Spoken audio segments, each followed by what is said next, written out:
नमस्कार दोस्तों, study IQ में आप सभी का स्वागत है। मेरा नाम है डॉक्टर महिपाल सिंह राठौड़ और आज इस वीडियो में मैं आपके साथ चर्चा करूंगा भारत के पहले लेदर पार्क के बारे में जो कानपुर के निकट बनने जा रहा है उत्तर प्रदेश राज्य में।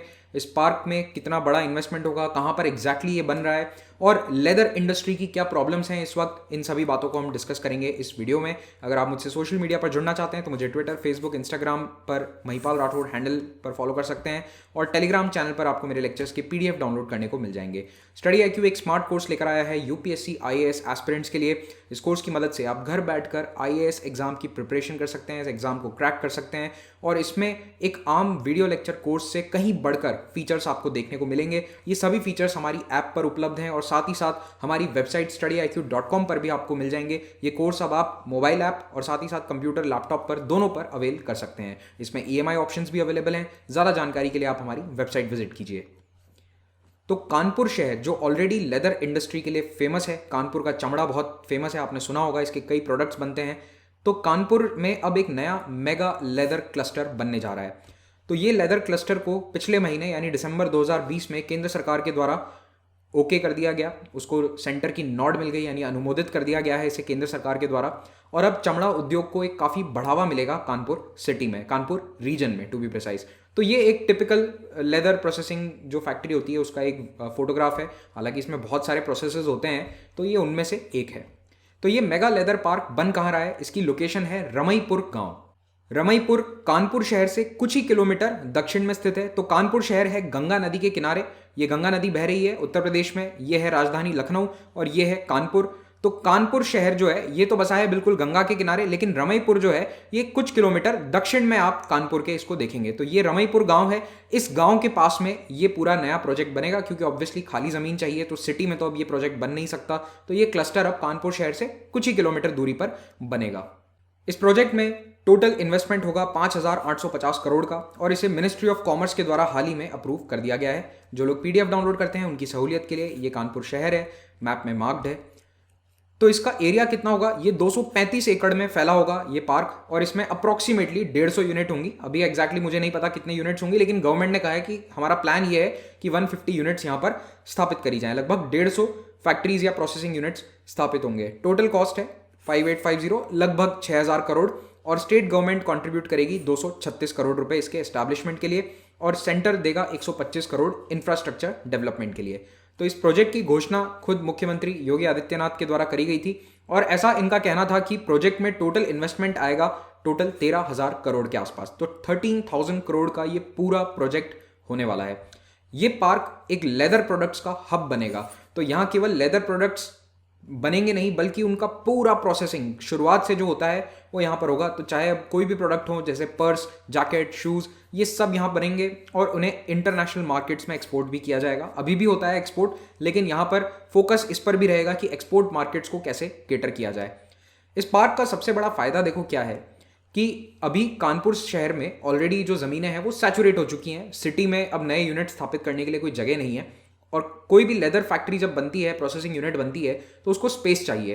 तो जितने भी बिजनेसमैन हैं, ट्रेडर्स हैं, उनको यहाँ पर ज़मीन दी जाएगी, स्पेशल ज़मीनें मिलेगी। तो यहाँ पर जो प्लॉट्स हैं वो 1,000 to 4,000 स्क्वायर मीटर्स के होंगे और फिर इस तरह के सिनेरियो आपको नहीं देखने को मिलेंगे। जैसा पिछले साल एक मूवी आई थी पति पत्नी और वो, तो इसमें एक बिजनेस वुमेन होती है जो दिल्ली से आती है कानपुर और इनको, मैडम को बेचारे ये घुमा देते हैं, एक सरकारी ऑफिसर होते हैं, यहाँ प्लॉट है, वहाँ प्लॉट है, इनको लेदर प्रोसेसिंग के लिए प्लॉट नहीं मिलता है अपनी फैक्ट्री स्थापित करने के लिए। तो अब इस तरह से किसी बिजनेस वुमेन या किसी बिजनेसमैन को नहीं भटकना पड़ेगा, आप सीधे सीधे जाकर इस लेदर पार्क में अपना प्लॉट बुक करवा सकते हैं। इस प्रोजेक्ट का जो टोटल एम्प्लॉयमेंट जनरेट करने का एक्सपेक्टेशन है वो 50,000 तो डायरेक्ट एम्प्लॉयमेंट है और इनडायरेक्टली 1.5 लाख लोगों को यहाँ से एम्प्लॉयमेंट मिलेगा। तो 50,000 रोजगार तो डायरेक्ट और 1.5 लाख इनडायरेक्टली मिलेंगे, ऐसा सरकार का अंदाजा है। अब इस प्रोजेक्ट में ऐसा नहीं है कि केवल ज़मीन काटकर प्लॉट बांटकर सरकार बैठ जाएगी, जी नहीं। सरकार यहाँ पर सारा इंफ्रास्ट्रक्चर डेवलप करेगी, जैसे कि roads, water supply, sewers, drain, boundary walls, internal water supply, storm water drains, IT, telecommunication, design lab, testing lab, value addition centre, hotels, hostels, बहुत सारी चीज़ें यहाँ डेवलप करी जाएंगी ताकि बिजनेसमैन को यहाँ पर सारी सुविधाएं दी जा सकें। उनको आकर केवल अपनी इंडस्ट्री, अपनी यूनिट्स को यहाँ स्थापित करना है। पेरिफेरल चीज़ों के बारे में, आसपास की, बाहर की चीज़ों के बारे में उन्हें सोचना ना पड़े। लेकिन लेदर इंडस्ट्री के साथ सबसे बड़ी प्रॉब्लम यह है कि इसका एनवायरमेंटल इम्पैक्ट बहुत हाई है। लेदर का जो पूरा प्रोसेस है वो कहीं ना कहीं नेचर को पोल्यूट करता है, खास करके पानी को पोल्यूट करता है। और ये इशू हमेशा से रहा है कानपुर में भी। गंगा नदी को प्रदूषित करने में कानपुर शहर की जो टैनरीज हैं या लेदर फैक्ट्रीज हैं उनका बहुत बड़ा हाथ है। तो यहाँ पर पॉल्यूशन मिटिगेशन इंफ्रास्ट्रक्चर कानपुर शहर में बन नहीं पा रहा है, जिसके कारण इंडस्ट्री बढ़ नहीं पा रही। अब क्या होता है कि आपको अगर कोई नई फैक्ट्री स्थापित करनी है तो आपको पानी को, वेस्ट को मैनेज करना होगा, लेकिन उसके लिए जब इंफ्रास्ट्रक्चर ही नहीं है, वेस्ट वाटर ट्रीटमेंट प्लांट्स ही नहीं है, तो फिर आप पानी कहाँ पर निकालेंगे, उसकी निकासी कैसे होगी, और निकासी नहीं होगी तो आपको परमिट्स नहीं मिलेंगे। तो इसके कारण नई इंडस्ट्री डेवलप नहीं हो पा रही, जो पुरानी चल रही है इतने सालों से वो चलती आ रही है।